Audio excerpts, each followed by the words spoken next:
Hola amigos, un gusto estar otra vez con ustedes compartiendo este video en el cual vamos a hablar de un autor muy conocido, sobre todo en la época de la adolescencia y la juventud, incluso la niñez.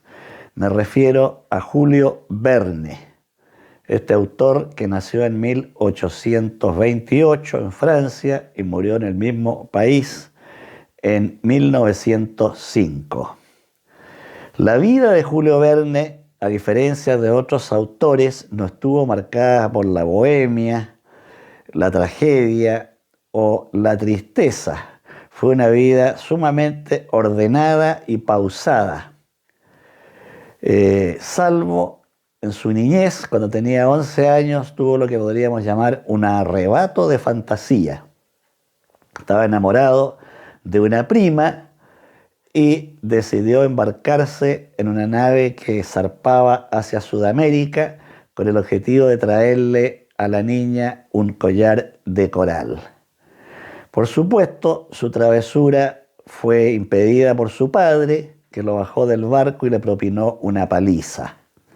Esta experiencia provocó en el niño un resentimiento hacia su padre y un profundo malestar hacia las mujeres, porque la niña, cuando conoció el episodio, en lugar de agradecer la intención del niño de una aventura en homenaje a ella, se rió de él, lo cual le habría provocado, según algunos, en su vida adulta una cierta misoginia. Estudió Derecho, fue abogado como su padre, el padre también era hombre de leyes, trabajó durante un tiempo y más tarde empezó a escribir, primero tímidamente, sin obtener de inmediato un éxito rápido. También viajó y sus obras empezaron a tener éxito. Viajó por toda Europa, por África y Norteamérica, y estos viajes le dieron un conocimiento geográfico que se nota en sus obras. Las obras de Verne, que está considerado el padre de la ciencia ficción moderna, incursionaron tanto en la literatura de aventuras como en anticipar acontecimientos científicos que se darían muchos años después de la muerte del autor. Sus obras, extremadamente conocidas, han sido llevadas al cine, muchas de ellas, y podemos nombrar, a vía de ejemplos, Un viaje alrededor de la luna, 5 semanas en globo, Viaje al centro de la Tierra, 20.000 leguas de viaje submarino, Tribulaciones de un chino en China, Un tren del futuro, Las aventuras de 3 rusos y 3 ingleses en el África Austral, El eterno Adán, El castillo de los Cárpatos, Miguel Strogoff, La vuelta al mundo en 80 días, entre muchas otras, ya que fue un autor muy prolífero, de gran imaginación. Era muy disciplinado para trabajar, se levantaba a las 5 de la mañana a escribir y trabajaba hasta el mediodía, hasta el almuerzo. Se casó con una viuda muy adinerada, lo que le permitió llevar una vida cómoda y tranquila. Un muchacho en cierta ocasión le disparó en una pierna, estaba él en la puerta de su casa y esto le provocó al escritor una cojera que arrastró de por vida. No fue, como ocurre muchas veces, muy admirado en Francia, al menos durante su vida, pero sí tuvo una enorme admiración por parte del público de los Estados Unidos. De modo que Julio Verne amaba ese país y viajaba cuando podía hacia allá. Incluso tenía un yate en el cual le gustaba salir a navegar. Leía mucho revistas científicas, de donde nutría su producción literaria. En cierta ocasión, siendo que no era un hombre de bohemia ni de fiestas, saliendo de una casa al bajar la escalera, una casa donde había estado invitado, chocó en la oscuridad con otro hombre. El otro hombre era bastante gordo, ya que Verne se estrelló contra el vientre del otro sujeto, Se pusieron a hablar y aquí que aquel sujeto era nada menos que Alejandro Dumas, otro de los grandes clásicos franceses. Ahí mismo en la Scala se pusieron a hablar y terminaron los dos hablando de comida, ya que ambos autores eran bastante dados a los placeres de la comida. Y ahí mismo Julio Verne le señaló que él, o sea, Verne, preparaba el mejor omelette de la ciudad. Y para demostrárselo, invitó a Alejandro Dumas a su casa y esa noche probaron esta tortilla preparada por Julio Verne. Ahí nació una amistad que se mantuvo por muchos años. Julio Verne era muchísimo menor que Alejandro Dumas, y este le dio valiosos consejos para su producción literaria, exhortándolo a leer geografía e historia, dado el tipo de literatura que escribía Julio Verne. Es un autor que todavía deleita leerlo, por ejemplo, releer La Vuelta al Mundo en 80 días, que también se conoció por el cine, o Miguel Strogoff. Es realmente agradable, una literatura que discurre con claridad y fluidez. O, por ejemplo, Los hijos del Capitán Grant, o Viaje al centro de la Tierra, o también 20.000 leguas de viaje submarino, ¿no? Donde aparece este famoso monstruo marino que da vuelta a los barcos y que al final se descubre que era un submarino. Bueno, son obras realmente estupendas. Verne, en cuanto a la elaboración de personajes, no profundiza demasiado en el aspecto psicológico. Tampoco nos muestra algún drama interior de los personajes, porque su literatura es esencialmente de aventura, de acción. Es la actividad la que mueve la obra y el argumento. Pero anticipó muchas cosas que ocurrirían después.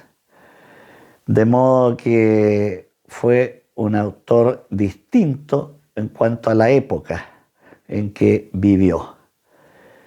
Leer a este autor en la actualidad sigue siendo, al menos para mí, muy grato. Por ejemplo, El Castillo de los Cárpatos es una obra que combina el misterio con algo de tecnología y también un poco de tensión. Son obras que se leen de principio a fin con facilidad. Bueno, en aras del tiempo no voy a poder extenderme mucho más, así que a continuación los voy a dejar con Mónica, que le va a leer un texto de mi propia producción, un cuento que escribí hace bastante poco. Se los estoy dando a conocer a ustedes a través de este video. Se llama Dos gatos. Un gusto saludarlos, que estén muy bien. Dos gatos. Hacía mucho tiempo que no iba a la casa de mi abuela Elena, allá en Osorno. De la muerte de la abuela habían transcurrido alrededor de 30 años. En la casa vivía mi tío Egon, un militar retirado.